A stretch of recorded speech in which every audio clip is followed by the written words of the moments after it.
আসসালামু আলাইকুম প্রিয় সাংবাদিক ভাই বোনেরা এবং প্রিয় দেশবাসী, আজকের এক ঐতিহাসিক মুহূর্তে আমরা উপস্থিত হয়েছি, যেখানে আমরা সংস্কারের পক্ষে থাকা, বাংলাদেশের আজাদীর পক্ষে থাকা এবং বৈষম্য বিরোধী, দুর্নীতি বিরোধী বাংলাদেশের পক্ষে থাকা অনেকগুলো রাজনৈতিক দল একত্রে একটি প্ল্যাটফর্মে এসেছি, যেখানে আমরা ঐক্যবদ্ধভাবে আসন্ন জাতীয় নির্বাচন এবং গণভোটে অংশগ্রহণ করব বলে সিদ্ধান্ত নিয়েছি।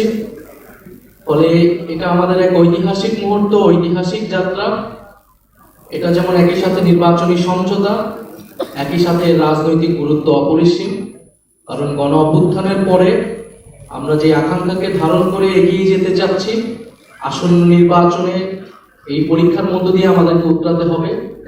ফলে আমাদের সেই গণ অভ্যুত্থানের আকাঙ্ক্ষিত বাংলাদেশ, আমাদের মহান মুক্তিযুদ্ধের সাম্য, মানবিক মর্যাদা এবং সামাজিক সুবিচারের বাংলাদেশ, এবং আমাদের 1947 সালের যে আজাদীর লড়াই, সকল ঐতিহাসিক লড়াইকে ধারণ করে আমরা এই আসন্ন নির্বাচন এবং গণভোটে একত্রে কাজ করব, ঐক্যবদ্ধ কাজ করব।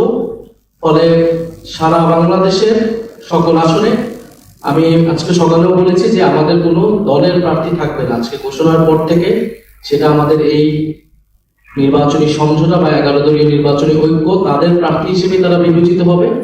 এবং আমরা সবাইকে সহযোগিতার মাধ্যমে জনগণের পক্ষে, ন্যায়ের পক্ষে আমরা এই নির্বাচনকে ফলাফল নিয়ে আসবো এবং বাংলাদেশ সামনের দিকে এগিয়ে যাবে, এটাই আমাদের প্রত্যাশা। আসসালামু আলাইকুম।